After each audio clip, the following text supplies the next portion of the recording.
A pergunta de hoje é: o que dirige a sua vida? Quem é que guia você? Quem é que orienta você? Quem é que comanda os seus passos? Ou quem é que diz para onde você deve ir ou por onde você não deve trilhar? Na verdade, nós sempre achamos que nós sabemos demais das coisas. Todo ser humano pensa isso. Sempre nós pensamos que pelo fato de sermos dotados de inteligência, nós achamos que sabemos tudo. Quando na verdade não sabemos muito, não sabemos nada. Assim é a vida. Apenas nós vamos descobrindo à medida que o tempo passa. Mas aí quando pensamos que já sabemos bastante, a vida acabou. Chegou ao fim. E você descobriu que não sabia coisa alguma. E é por isso que nós todos precisamos pegar a nossa vida e colocá-la nas mãos de Deus, daquele que sabe nos orientar, para que não fiquemos desorientados. Ele sim, Ele sabe o que vai me fazer feliz, de verdade. Deus sabe qual caminho vai me fazer prosperar. Eu não sei. Isaías, no capítulo 26, versículo 3, diz assim: Tu, Senhor, guardarás em perfeita paz aquele cujo propósito está firme, porque em Ti confia. Diga glória a Deus por isso. Vou ler de novo. Tu, Senhor, guardarás em perfeita paz aquele cujo propósito está firme, porque em Ti confia. Todos nós precisamos de direção, de orientação. Na verdade, não só nós, tudo na terra que se move, ele é dirigido. Tem uma força para guiar, para movimentar, para direcionar, para controlar. Tudo. Desde um automóvel até um prego que é fixado na madeira, tem que ter uma força propulsora. E nós precisamos dessa força propulsora para nos conduzir. E nos conduzir pelo caminho certo. E a pergunta é: qual é a força que guia a sua vida? Qual é a força que conduz você? Por exemplo, você pode, nesse exato momento, dentro de você, você pode estar sendo direcionado por alguma força, por alguma questão. Porque existem algumas circunstâncias que nos conduzem, mas nos conduzem por caminhos aleatórios. Não são caminhos perfeitos. Algumas circunstâncias nos movem, mas às vezes nos movem pelo caminho errado, da dificuldade. Talvez você esteja sendo dirigido por uma pressão. Você está sendo pressionado por alguma coisa, e por conta dessa pressão você está sendo conduzido por um caminho que não é agradável, mas tem uma força lhe conduzindo. Talvez uma enfermidade, talvez um problema qualquer, uma ansiedade. Tem gente que é guiado pela própria ansiedade, só que ela não chega em lugar algum, pela incerteza, pela doença. Então existem circunstâncias que são favoráveis, mas existem circunstâncias que são desfavoráveis para nós. E se elas nos conduzirem, nós vamos certamente cair num precipício. Então a pergunta número 1 da mensagem de hoje: quais são as forças que podem guiar a sua vida? Eu quero falar na primeira parte sobre essas forças que não são boas, que não deveriam nos guiar, mas nos guiam muitas vezes. E a gente tem que estar vigilante, nós precisamos estar vigilantes. Primeiro, uma das forças que nos guiam muitas vezes é a culpa. E algumas pessoas são guiadas na vida pela culpa. Porque talvez fizeram algo de errado no passado e não conseguem se desvincular disso. Então a vida dela é conduzida, é guiada, é orientada por esse peso da culpa na sua consciência. O Salmo 32, versículo 2 diz assim: feliz é aquele que o Senhor Deus não acusa de fazer coisas más e que não age com falsidade. Então veja, feliz é aquele que Deus não acusa. Aliás, quem acusa é o acusador. Compreende? O acusador, é papel dele acusar. E ele fica trabalhando na nossa mente, nos lembrando da culpa de algo errado que nós fizemos. E se eu for permitindo isso, eu vou ser conduzido pelo resto da vida, por uma culpa de alguma coisa que eu cometi. Mas a Bíblia está dizendo, feliz é aquele que o Senhor não acusa. Eu tenho que arrancar esse peso da culpa, porque Deus, em Cristo Jesus, já me perdoou de todo e qualquer pecado que eu cometi, que já me arrependi e já pedi perdão. Não tem mais culpa, não tem mais condenação. A culpa não pode dirigir a minha vida. Então, nós precisamos tomar cuidado para que a culpa não nos direcione, porque senão nós vamos ser guiados ao caminho da destruição. Eu sei, é verdade, eu também sou fruto, de alguma forma, do meu passado. Nós somos. Muitas coisas que nós fizemos de certo e de errado vai formando a minha vida e até o meu caráter. Mas eu não posso ficar paralisado, pressionado e movido pelo resto da vida por alguma coisa que eu fiz no passado. Para isso que Jesus vem e quebra toda essa cadeia que aprisiona. Jesus vem e nos liberta de toda a culpa. Então, eu quero dizer para você hoje, você é uma pessoa livre de qualquer culpa. Se tem algum pecado, é só confessar e abandoná-lo, porque o Senhor está aí para perdoar e Ele vai guiar a sua vida até a eternidade. Amém? Uma outra coisa que guia a vida das pessoas é o rancor. No segundo ponto, muitas pessoas são guiadas pelo rancor, pelo ódio, pela mágoa, pela raiva. E essas pessoas sofrem porque elas não prosperam na sua caminhada. Elas são guiadas por esse, é o que move, é o rancor no coração. Em Jó, no capítulo 5, versículo 2, diz assim, o ressentimento, leia-se, o rancor, mata o insensato, mata. Você é um vivo morto se você está sendo guiado pelo rancor no seu coração. Você não libera perdão. E aí diz o texto, a inveja destrói o tolo. Então, lamentavelmente, muitos são guiados por este rancor, por esta mágoa, por esta ira, por esta raiva. E o rancor fere muito mais a você, aliás, ele só fere você, do que a qualquer outra pessoa. Ele fere mais a você do que qualquer outra pessoa. Porque as pessoas estão levando a sua vida na boa, e você fica presa a isso e sendo direcionada na vida por esse ódio.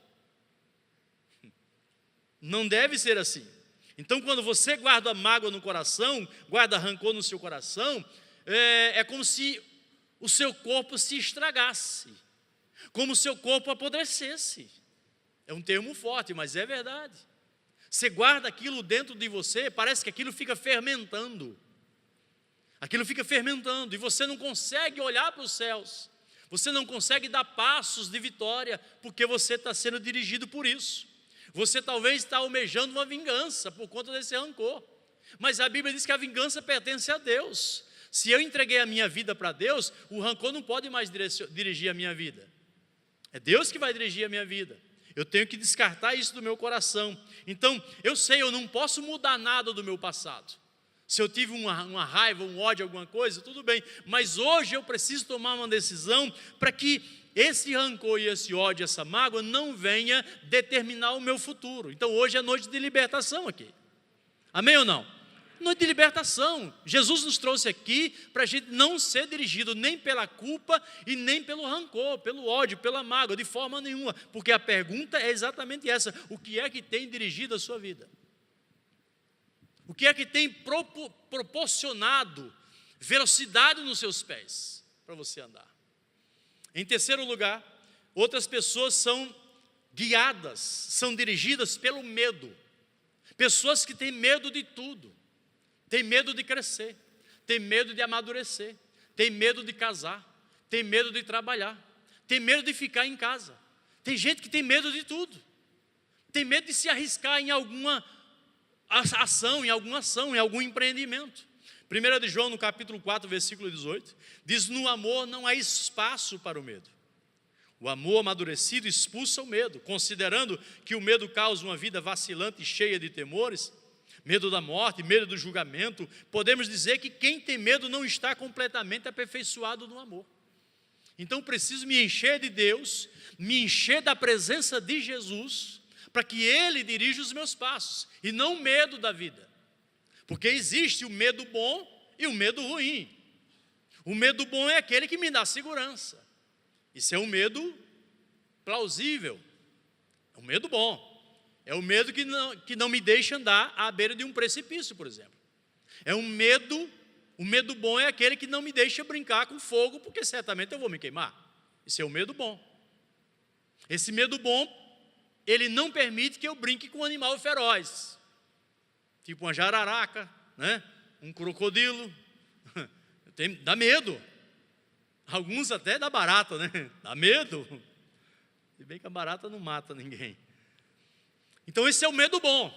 É aquele que me faz ter cautela, ser prudente. Mas tem aquele medo ruim, que é o medo que trava você, que puxa o freio de mão.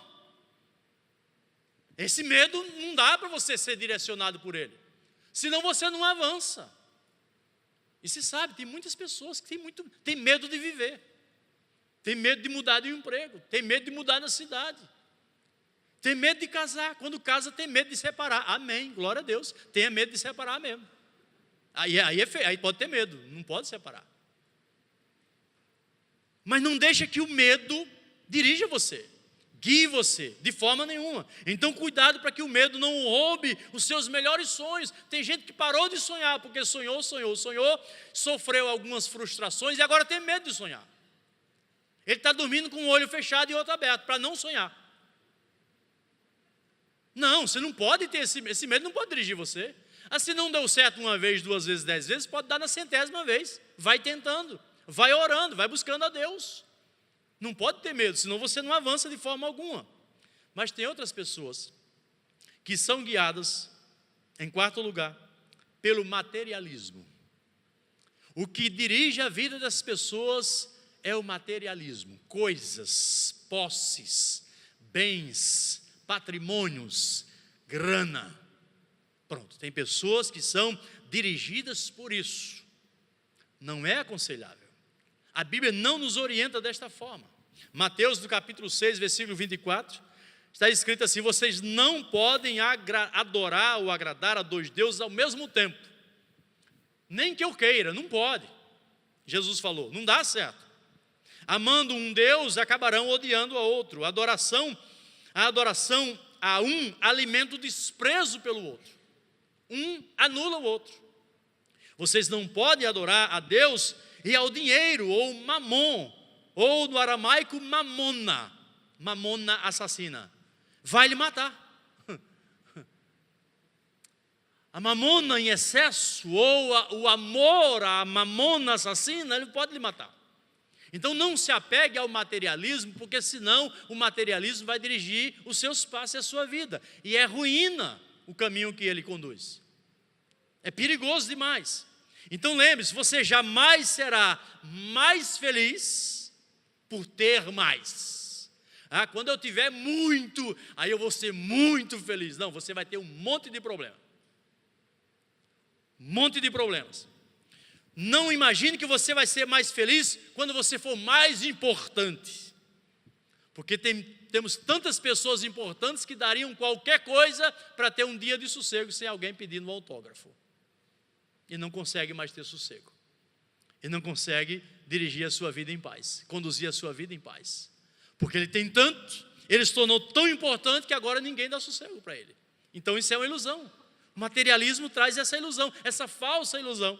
E não imagine também que você vai ser mais feliz por estar mais protegido por conta dos recursos que você tem. Você não vai ser mais feliz, de forma alguma. Isso vai dirigir seus passos para o caminho do erro. Então veja, todas as posses trazem felicidade, sim, mas são felicidades temporárias, passageiras, trazem algumas coisas boas, trazem, óbvio que traz. A grana traz uma série de coisas boas. Mas se eu deixar que essa grana dirija a minha vida, eu estou morto. Eu virei servo dela, servo do dinheiro, servo das posses, servo da fama, da importância. E aí eu não tenho tempo para nada mais, nem para mim mesmo, porque me roubam tudo que eu sou e tudo que eu tenho.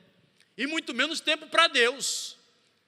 Se as minhas posses tomar conta da minha vida e dirigir a minha vida, eu esqueço Deus. Não tem como adorar Deus e adorar as coisas que são passageiras. Não tem jeito. Então, em matéria de coisas, sempre nós queremos coisas novas. Sempre nós queremos algum lançamento. Nunca nós vamos estar satisfeitos. Não, nunca. Tudo você quer o melhor.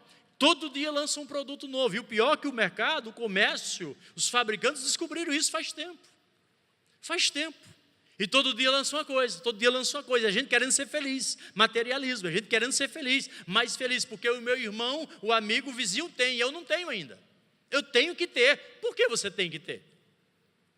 Por que você tem que ter? Para ser mais feliz como o meu vizinho é. Primeiro, quem disse a você que o seu vizinho é mais feliz que você? Porque tem um celular melhor do que o seu. O celular ligando e atendendo já está bom, para que mais? E podendo fazer a transferência da oferta da casa de Deus, melhor ainda. Não é? Para que mais? Mas é sempre assim. Então, a gente fica nessa iminência. Não, se eu tiver mais, eu vou ser feliz. E aí o materialismo vai dominando a nossa vida e vai dirigindo a nossa vida. A gente vai deixando Deus para trás. E Deus está dizendo, ei, quem quer dirigir sua vida sou eu. Mas você não está deixando. Isso é ruim. Então, irmãos, só Jesus, só Deus é que nos satisfaz, diga plenamente. Diga, só Jesus me satisfaz plenamente. Só Ele. E é Ele que quer dirigir os nossos passos. Então, o materialismo não pode dirigir a sua vida, nem o rancor e nem a culpa. Não pode, jamais. Segundo, uma vida dirigida, e é aqui que eu quero que Deus fale de forma mais clara com a gente ainda. Uma vida dirigida pelos propósitos de Deus. Diga amém. Diga assim, Deus, dirige a minha vida através dos seus propósitos. Aí sim, o que é que dirige a sua vida? É a pergunta. Segundo, uma vida dirigida pelos propósitos de Deus. Salmos 33, versículo 11. Olha que texto belíssimo, como os outros tantos e todos. Mas os planos do Senhor permanecem para sempre. Não é transitório, não é passageiro, não é temporário. Os planos de Deus permanecem para sempre. Os propósitos do seu coração por todas as gerações. Então veja que uma vida dirigida pelos propósitos de Deus é algo que nos leva para a eternidade. É de geração em geração. Não vai acabar quando eu morrer. Ou quando as minhas posses acabarem. Não, de jeito nenhum. A nossa vida agora passa a viver, ou nós passamos a viver, primeiro, para o prazer e a alegria de Deus. Porque eu estou aqui. O que é que dirige a minha vida? Os propósitos de Deus. Maravilha. Então, quando os propósitos de Deus dirigem a minha vida agora é para causar prazer e alegria em Deus. Tá? Porque Deus me fez de uma forma tão bonita, tão bela, e por que não dizer até tão assombrosa, como diz o Salmo 133, de forma tão magnífica. Então diz assim, olha, eu fiz você de uma forma tão carinhosa, e tão delicada, e tão especial, que você vai me causar alegria. E o pastor pregou semana passada, falando das ações que nós fazemos Deus sorrir. Quem lembra disso? Lembra que ele citou muito essa questão? Então eu preciso fazer Deus sorrir, através da minha vida. Eu vou viver os propósitos dele para mim, e eu vou glorificá-lo. E você passa então a viver para ter comunhão com outras pessoas. É propósito de Deus. Por que eu estou aqui? O que é que dirige a minha vida? É os propósitos de Deus que me guiam, certo? Então eu vou causar alegria e prazer em Deus, e eu vou ter comunhão com as pessoas, porque nós fomos feitos para mantermos relacionamentos. Qual o propósito de Deus? Servir as pessoas de Deus. Servir as pessoas de Deus. Isso é uma vida com propósito.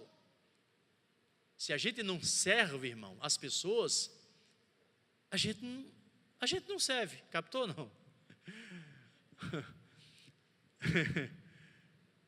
Eu fui feito para servir as pessoas de Deus. Se eu não faço, eu não sirvo para nada. Deixei de cumprir o propósito de Deus. Porque a vida não é mecânica, ela é dinâmica. E ela precisa de entrosamentos. Então, por que eu estou aqui? O propósito de Deus me leva a crescer na fé. E a aprender mais de Jesus. E assim me desenvolver mais. E também para cumprir uma missão no mundo. Nós estamos aqui para isso. Por que eu estou aqui? O que é que dirige a minha vida? Os propósitos de Deus. Nos propósitos de Deus, eu alegro Deus, eu tenho comunhão com os irmãos, eu sirvo as pessoas, eu ganho pessoas para Cristo e eu cumpro a minha missão. Então é por isso que você está neste mundo. Agora, Deus é tão bom, que quando nós deixamos a nossa vida ser guiada, ser dirigida pelos propósitos dele, ainda existem algumas vantagens. Por isso que quando a Bíblia diz assim, busca em primeiro lugar o reino de Deus. Ponto. As outras coisas eu acrescento. Então, Deus está dizendo assim, deixe os meus propósitos dirigir vocês. Mas como Deus é tão bom, que ele diz assim, isso é obrigação sua, faz isso que é bom para você. Mas mesmo assim, eu ainda vou lhe dar algumas vantagens. Olha como Deus é bom. Tem vantagens, irmãos, quando nós cumprimos e deixamos a vida nas mãos de Deus. Primeiro, qual a primeira vantagem de ter a minha vida dirigida por Deus? Você vence a frustração de uma vida sem sentido.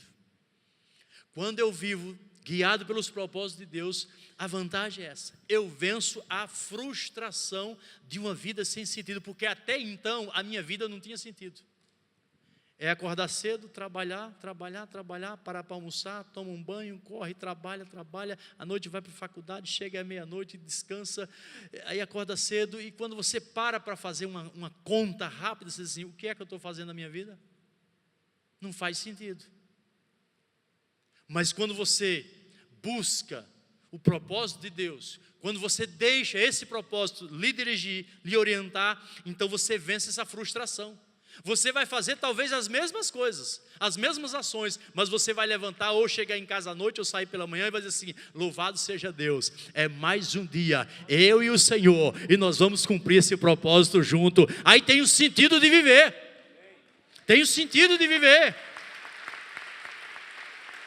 Jeremias no capítulo 29, versículo 11, essa tradução é fantástica.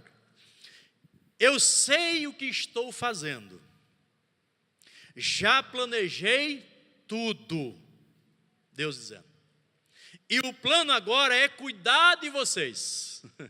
Olha que tradução bonita. Deus está dizendo assim, olha, eu sei o que eu estou fazendo, eu já planejei tudo, está tudo certo já, está tudo preparado. E o plano agora é cuidar de vocês, não os abandonarei. Meu plano é dar a vocês o futuro pelo qual anseiam. Veja bem, todo mundo deseja um futuro maravilhoso, lógico e óbvio, o crente ou não crente, não importa, todo mundo. Mas quando a pessoa se rende a Cristo e diz assim, Senhor, eu quero que os teus propósitos se cumpram e dirijam a minha vida. Deus está dizendo assim, agora aquilo que vocês ansiavam e anseiam, eu vou fazer acontecer. E aí não precisa de desespero. Não precisa ficar apavorado, chega que a vida está acabando, eu tenho que fazer, tenho que conquistar. Não, você vai servindo a Deus, vai cumprindo aquilo que Deus determinou para você, e as coisas vão acontecendo de forma milagrosa. Porque Deus está cuidando. Então, sem Deus, sem Jesus na vida, a vida não faz sentido. Aliás, nem é vida. Eu sempre cito que eu gosto muito daquelas frases de para-choque, de adesivo que o pessoal bota no carro. E as pessoas dizem assim, viver sem Jesus não é viver, é apenas existir. É por aí, não tem sentido, é só frustração. Você trabalha, e você diz, meu Deus, o que é que eu estou fazendo da vida? Pois é. Agora o cristão não. E o cristão renovado então, quando chega na quarta-feira, ele para tudo. Ele abandona o carro no meio do trânsito e vem a pé, mas diz assim, eu vou adorar a Deus na casa dele. Deixa lá o carro, depois pega. No domingo ele vai ali, vai acolá, almoça, toma um café da manhã com a família, se for no culto da manhã ele corre para cá, chega aqui às 9 horas, porque crente renovado, segundo o pastor Marcos, não chega atrasado, ele disse. Não chega atrasado, renovado não chega. Não é verdade, pastor? Fala, Deus. No culto, aliás, tem uns que vêm de manhã e vêm de noite, viu? Muitos vêm de manhã e de noite, dizem assim, olha, se precisar para servir no ministério, eu estou aí de novo. Estou aí de novo. Isso é uma pessoa que entendeu o propósito de Deus. Puxa, não tem outro compromisso mais sério, não tem. Não, primeiro a casa de Deus, servir com alegria, porque tem sentido. Agora, Isaías 49, olha que declaração bonita do profeta Isaías. 49, versículo 4, mas eu disse, um profeta de Deus falou isso, tá? Não foi o Genoval. O profeta de Deus falou, mas eu disse, eu tenho me afadigado sem qualquer propósito.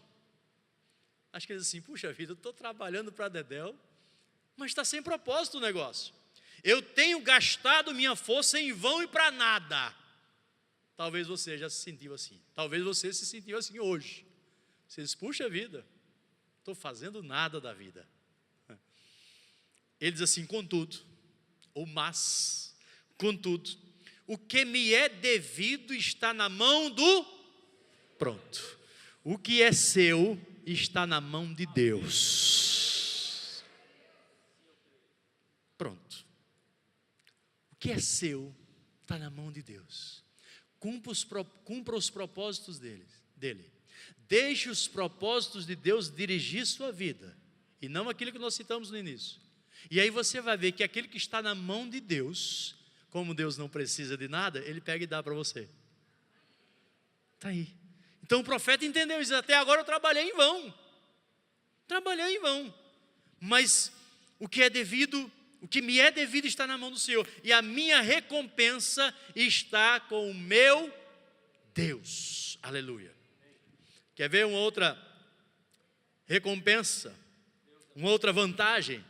Segundo, você recebe, quando está nos propósitos de Deus, quando está dirigido pelos propósitos de Deus, você recebe motivação e esperança para viver. Deus está lhe motivando hoje. Você vai sair daqui hoje motivado, você vai dizer assim, ó, sai da frente, senão eu passo por cima. Estou cheio do gás agora, cheio da unção, cheio do óleo do Espírito Santo. Lembra do início, que diz que todo movimento requer algo propulsor? Alguma coisa para conduzir? Pois é, você vai sair daqui cheio do combustível do Espírito Santo para você trabalhar e vencer na vida, e Deus vai lhe dar muitas vitórias e muita esperança, e você vai viver feliz. Romanos capítulo 15, que o Deus da esperança viva e encha vocês de alegria e paz. Olha que coisa linda. Para que a vida de vocês se encha de energia vivificante do Espírito Santo e transborde de esperança.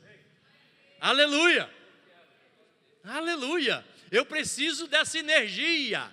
Pronto, o pessoal não gosta de dizer assim, eu senti aqui uma energia, né? Pronto, tá bom, tá aí o texto da Bíblia agora aí. É o Espírito Santo que produz essa energia, que me dá força e esperança para viver.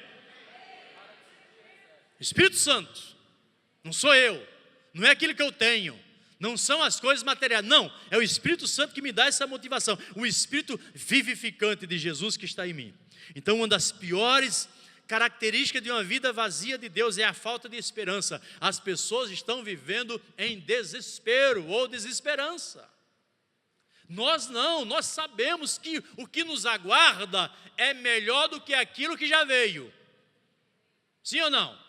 Com a exceção de Jesus, né? Jesus já veio. Então, pelo fato de Ele já ter vindo na nossa vida, de estar na nossa vida, aquilo que nos aguarda é melhor do que aquilo que já veio. Tem coisa boa para você. Então, espera com paciência no Senhor, porque Deus vai dar coisas extraordinárias para a sua vida. Fique nos propósitos dEle. Terceiro,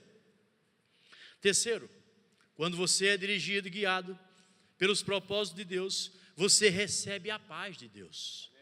A paz no coração. Olha, quando o pastor trouxe aquela visão para a nossa igreja do pacto de oração, que hoje nós chamamos de Noite da Vitória, ficamos vários anos, não vou arriscar quanto, 15 anos, talvez um pouco mais, pacto de oração. E quando ele trouxe aquele ensinamento, grudou no meu coração, gravou no meu coração, e meu coração se encheu de paz, quando eu aprendi que quando a gente vive nos propósitos de Deus, e ele falava, nenhuma oração deixa de ser ouvida e respondida por Deus. A primeira vez que ele falou isso, eu fiz, eu discordei no meu coração, até que ele explicou. E eu dizia, como que tem oração que eu faço e Deus não responde? Aí eu ficava com falta de paz no coração. Mas quando ele falou assim, olha, Deus é Deus, Ele é soberano. E o pacto de oração nós vamos aprender a nos relacionarmos com Deus. E quando a gente ora, Deus responde sim. Mas Ele tem a liberdade, e a capacidade, e o poder, e a força, e o direito inalienado de dizer o seguinte, sim, não, espera. E ainda acrescentou, eu tenho algo melhor para você. Aquilo me trouxe uma paz no coração. Eu digo, achei o propósito de Deus agora. Achei o propósito de Deus, não é mandar em Deus. O propósito não é mandar em Deus, mas é obedecer a Deus. Aí quando a gente faz isso, o coração fica em paz. E quantas são as coisas que eu peço e Deus, sim, Senhor, estou em paz. Estou debaixo dos seus propósitos. Então, você recebe paz. Em Isaías, no capítulo 26, versículo 3. Tu, ó Senhor,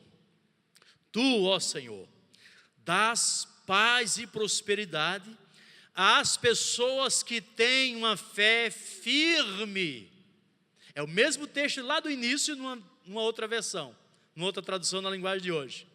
Tu, ó Senhor, dás paz e prosperidade às pessoas que têm uma fé firme, às pessoas que confiam em Ti. Então Deus traz paz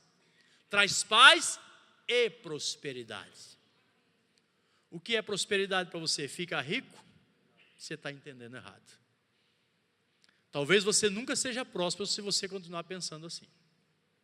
Uma outra mensagem que o pastor pregou há um tempo atrás, sobre prosperidade, que também tocou fundo no meu coração. E ele citou uma frase que me segue, ou eu a sigo até hoje.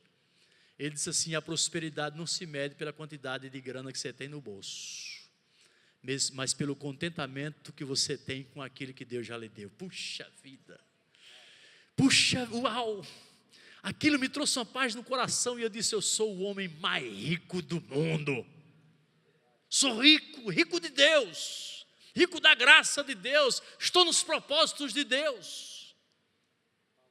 Você recebe paz. Quer ver um outro para a gente encerrar? 4, quando você segue ou é guiado, você pode entender das duas formas, pelos propósitos de Deus. Em quarto lugar, você se prepara para a eternidade. A gente passa a entender que essa vida aqui que a gente chama, que vida boa, né? É boa, mas ela acaba tão rápido, que nem valeria, não valeria a pena vivê-la. Mas para nós cristãos, que temos Jesus no coração, que estamos de acordo com os propósitos de Deus, essa vida vale a pena, porque tudo isso aqui é uma preparação para uma eternidade que Deus já preparou. Nós é que estamos sendo preparados para ela, para a eternidade, mas Deus já preparou, desde antes da fundação do mundo. Quando é que foi isso? Lá, antes da fundação do mundo. Dá um pulinho lá que você vê qual foi a data. Romanos 14. Além do mais, o que você vai ganhar ao criticar o irmão? E quando você é tolerante com a irmã, o que você vai ganhar? Preciso dizer que isso faz você parecer um tolo, ou algo pior. Romanos 14, 10, 12. Afinal, um dia todos nós iremos nos ajoelhar para sermos julgados na presença de Deus, eternidade. Sua crítica ou sua tolerância não vão melhorar a sua situação nem um pouco. Leiam vocês mesmos o que as Escrituras dizem. Tão certo como eu vivo e respiro, diz Deus, todo joelho se dobrará na minha presença. Toda língua dirá a pura verdade, que eu, e somente eu, sou Deus. Nós estamos sendo preparados para encontrar com o Senhor. Prepara-te, ó Israel, para encontrares com teu Deus. Nós estamos nos preparando. Como é que a gente se prepara? Vivendo de acordo com os propósitos de Deus. sendo direcionados e guiados por estes propósitos. Irmãos, é como se a vida fosse Deus, através dos propósitos dele, fosse nos afunilando para chegar aonde Ele quer que nós cheguemos, que é na eternidade. Então nunca desvie, nem para um lado nem para o outro. Vai vivendo debaixo dos propósitos de Deus. Você está sendo conduzido para os braços de Deus. E esse julgamento aqui é como se, alguns pensam que é como, Deus, eu vou julgar aqui para mandar de volta, eu não quero isso aqui. Não, não é. Ele vai julgar e você vai dizer assim, Pai, eu errei tanto, é verdade, Senhor. Aí Jesus vai dizer assim, Pai, mas eu morri por ele. Aí o Pai vai olhar para nós assim, filho, é verdade. Então você vai ser julgado, mas você vai ser absolvido, porque Deus é o justo juiz, e o sangue de Cristo nos purifica de todo o pecado. Lembra do início que eu falei? O acusador é o outro lá, o inimigo. Deus não. Deus é o justificador, o justo juiz. Ele próprio desceu do seu trono e tornou-se um sacrifício vivo para nos conduzir até a eternidade, até a sua presença. Então você foi colocado aqui na terra, não para ser lembrado, não, mas para ser preparado para a eternidade ao lado de Deus. E no final da vida, lhe restarão algumas questões apenas, poucas questões. Primeiro, o que você fez com a sua vida? O que é que você está fazendo com a sua vida? Essa é a pergunta. Porque a pergunta da mensagem principal é, por que eu estou aqui? E agora eu pergunto, o que é que você está fazendo com essa vida que Deus lhe deu? Você tem que entender, eu preciso entender que essa vida é algo muito precioso. É muito precioso para eu gastá-la em vão, para eu gastá-la à toa, para eu jogar na lata do lixo, aquilo que nem meu é. Quando eu falo sua vida, minha vida, é força de expressão, nem minha é. Deus diz assim, olha, toma para você, esse é algo tão precioso, viva aí na terra, depois você me devolve quando eu chamá-lo. Então como é que eu estou gastando a minha vida? Deus pode nos perguntar também, tudo que eu coloquei na sua mão, o que eu lhe dei, o que é que você fez com aquilo? E Deus nos dá muitas coisas, materiais ou não, ou espirituais. Deus diz, aquilo que eu coloquei na sua mão, você fez o quê? Como é que você me serviu lá na terra? Deus pode nos perguntar isso. E Ele vai perguntar também, olha, e com Jesus, o meu filho, aquele que morreu na cruz, o que é que você fez por ele? Com ele? Você o rejeitou? Você o aceitou? Você entregou seu coração nas mãos dele? Ou não? Não, Senhor, eu não quis. Aí é ruim. Mas se você disser, Senhor, eu errei tanto, procurei acertar, mas errei tanto. Mas pelo menos uma coisa, eu gastei a minha vida nos teus propósitos, servi ao Senhor, amei as pessoas, e quanto ao seu filho, eu recebi como meu Senhor, como meu Salvador. Aí Deus vai dizer assim, então tá bom, vem para cá, a sua morada é aqui na minha presença. Aleluia, aleluia. Vamos encerrar, vamos ficando em pé, concluindo, não permita, 2 pontos, que a culpa, o rancor, o materialismo dirijam a sua vida. Não deixa. Irmão, se Deus lhe der muito, sirva a Deus muito. E está tudo certo. Mas não se prenda ao muito que Deus vai lhe dar, senão Deus deixa de ser Deus na sua vida. É? É. Porque você colocou um outro Deus na sua vida. A nossa vida, irmãos, é como aquela frase que diz que 2 corpos não ocupam o mesmo espaço no mesmo momento. Mais ou menos isso que diz a frase? Pois é, na minha vida não cabem 2 deuses, só cabe um Deus. Entregue a sua vida, entregue a direção da sua vida para Jesus, e viva os propósitos dEle, e deixe esses propósitos guiar você. Foi para isso que você foi posto aqui na terra, para cumprir os propósitos de Deus. E aí você vai vencer a frustração de uma vida sem sentido, você vai receber a motivação e esperança para viver, e vai viver em paz e feliz. Você vai receber essa paz do Senhor, a paz de Cristo, e você vai continuar se preparando para a eternidade. Você está na terra, mas você não é terreno, você é eterno. Entendeu ou não? Você está na terra, mas você não é terreno, você é eterno. Que Deus dirija a sua vida, que Deus abençoe a nossa igreja, que Deus dirija os nossos caminhos, que o Senhor nos guarde e nos abençoe agora e sempre, no nome de Jesus.